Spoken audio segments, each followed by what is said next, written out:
ಒಂದು ಕ್ಷಣ ಈ ಮನೇಲಿ ಇರ್ಬೇಡ. ನಡಿ ನನ್ ಜೊತೆಗೆ. ಕಾವೇರಿ, ಇನ್ನು ಏನ್ ಯೋಚನೆ ಮಾಡ್ತಿದ್ಯಾ? ಬಾ ಮನೆಗೆ. ಅಮ್ಮ ಇಲ್ಲ ಅಮ್ಮ, ನಾನು ಇಲ್ಲಿಂದ ಬರೋದಿಕ್ ಸಾಧ್ಯನೇ ಇಲ್ಲ. ದಯವಿಟ್ಟು ನನ್ನನ್ನ ಕ್ಷಮಿಸ್ಬಿಡು. ಅವರು ನಿನ್ನ ಕೊಲ್ಲೋಕ್ ಪ್ರಯತ್ನ ಪಟ್ಟಿದ್ದಾರೆ.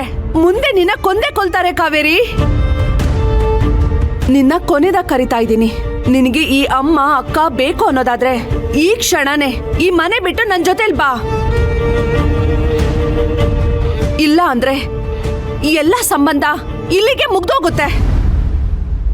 ಅಮ್ಮ, ಮಗಳ ಜೀವಕ್ಕೆ ಅಪಾಯ ಇದೆ ಅಂತ ಅಪಾಯದಿಂದ ನನ್ನನ್ನು ಕಾಪಾಡಬೇಕು ಅಂತ ನೀನ್ ಒದ್ದಾಡ್ತಿದ್ದಿದ್ ಸಂಕಟ, ಮಾಡ್ತಿದ್ದ ಹೋರಾಟ ಎಲ್ಲ ನನ್ಗೆ ಅರ್ಥ ಆಗ್ತಾ ಇದೆ.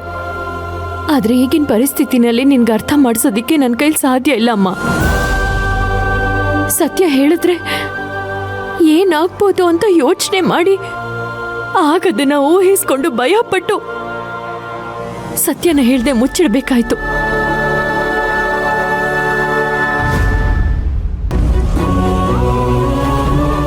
ನನ್ನ ಕ್ಷಮಿಸಮ್ಮ. ನಾನ್ ಸತ್ರು ಬದುಕಿದ್ರು ಇಲ್ಲೇ ಇರ್ಬೇಕಾದ ಅನಿವಾರ್ಯತೆ ಇದೆ. ಯಾಕಂದ್ರೆ ಏನೇ ಆದ್ರೂ ನಾನು ಇಲ್ಲೇ ಇದ್ದು ಪರಿಸ್ಥಿತಿಗಳನ್ನ ಸರಿ ಮಾಡಿ ಸಾವಿರಾರು ಕುಟುಂಬಗಳ ಭವಿಷ್ಯಕ್ಕೆ ಆಸರಿಯಾಗಿ ನಿಲ್ತೀನಿ ಅಂತ ರಾಮ್ ಸರ್ಗೆ ಮಾತು ಕೊಟ್ಟಿದ್ದೀನಿ. ಅಮ್ಮ, ನನ್ನ ಪ್ರಕಾರ ಮಾತು ತಪ್ಪೋದು ಒಂದೇ, ಜೀವ ಬಿಡೋದು ಒಂದೇ. ನನ್ನ ವೇಷ ಹಾಕಿ ಬಂದಿದ್ದ ಈ ದಾರಿಗೆ ವಾಪಸ್ ಬರೋ ಆಪ್ಷನ್ ಇಲ್ಲ ಅಮ್ಮ. ಇದ್ದಿದ್ರೆ ಖಂಡಿತವಾಗ್ಲೂ ನಿನ್ ಜೊತೆ ಬರ್ತಾ ಇದ್ದೆ. ಈ ಮನೆಯವರಿಂದ ನನಗೆ ಅಪಾಯ ಇದೆಯೋ ಇಲ್ವೋ ನನಗೆ ಗೊತ್ತಿಲ್ಲ. ಒಂದ್ ವೇಳೆ ಇರೋದೇ ನಿಜ ಆಗಿದ್ರೆ ಅವರಿಂದ ರಾಮ್ ಸರ್ ನನ್ನನ್ನ ಕಾಪಾಡ್ತಾರೆ. ಅವರನ್ನ ಮೀರಿ ಅಪಾಯ ಬಂದು ನನ್ನನ್ನ ಸಾವಿನ ಗುಂಡಿಗೆ ತಳ್ಳಿದ್ರೆ ನನಗೆ ಚಿಂತೆನೇ ಇಲ್ಲ ಅಮ್ಮ.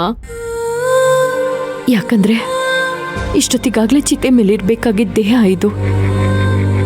ಆದ್ರೂ ಜೀವಂತವಾಗಿದೆ ಅಂದ್ರೆ ಬದುಕಿರೋ ತನಕ 4 ಜನಕ್ಕೆ ಉಪಯೋಗ ಆಗ್ಬೇಕು.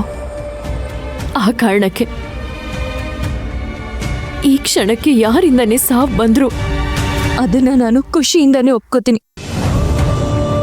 ಆದ್ರೆ ದುಃಖದ ವಿಷಯ ಏನ್ ಗೊತ್ತಾ? ಇಷ್ಟೆಲ್ಲ ಸಂಘರ್ಷ ಆದ್ಮೇಲೆ ನನ್ನ ತಾಯಿ ನನ್ನ ಹುಡ್ಕೊಂಡು ಬಂದು ಪ್ರೀತಿ ತೋರಿಸಿದಾಗ ಈ ಕಾರಣಗಳಿಂದ ಮತ್ತೆ ಪ್ರೀತಿನ ಕಳ್ಕೊಂಡಲ್ಲ ಅಂತ ಅದೇ ನನ್ನನ್ನ ತುಂಬಾ ಕಾಡ್ತಾ ಇರೋದು.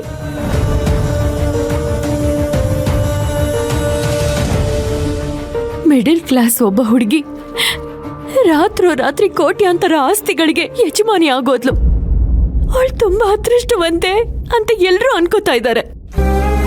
ಆದ್ರೆ ನಾನು ತಾಯಿ ಪ್ರೀತಿಗೆ ತೊರಿತಾ ಇರೋ ಒಬ್ಬ ನತ್ತ ದೃಷ್ಟಿ ಅನ್ನೋದು ಯಾರಿಗೂ ಗೊತ್ತಾಗ್ತಾ ಇಲ್ಲ.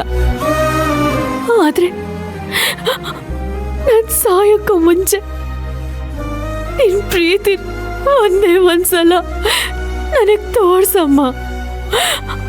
ಆಮೇಲೆ ಬೇಕಾದ್ರೆ ನಾನ್ ಸಾವನ್ನ ಖುಷಿಯಾಗಿ ಒಪ್ಕೊಳಕ್ ರೆಡಿ ಇದ್ದೀನಿ.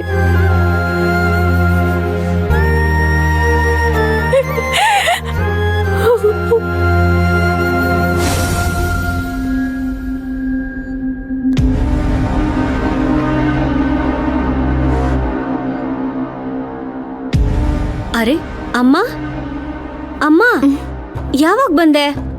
ಕಾವೇರಿ ಹೇಗಿದ್ದಾಳೆ? ಇವಾಗ ಪರವಾಗಿಲ್ವಾ? ಪರವಾಗಿಲ್ಲ.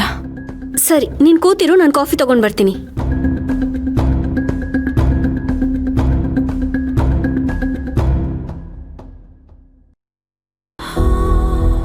ಅಮ್ಮ ತಗೋ. ಅಮ್ಮ ನೀನ್ ಫ್ರೆಶ್ ಅಪ್ ಆಗ್ಬಿಡು, ನಾನು ಬೇಗ ಅಡ್ಗೆ ಮಾಡ್ಬಿಡ್ತೀನಿ. ಇಬ್ರು ಊಟ ಮಾಡ್ಕೊಂಡು ಆಮೇಲೆ ಕಾವೇರಿ ನೋಡ್ಕೊಂಡ್ ಬರೋಣ. ನಾವ್ ಎಲ್ಲಿಗೂ ಹೋಗೋದ್ ಬೇಡ.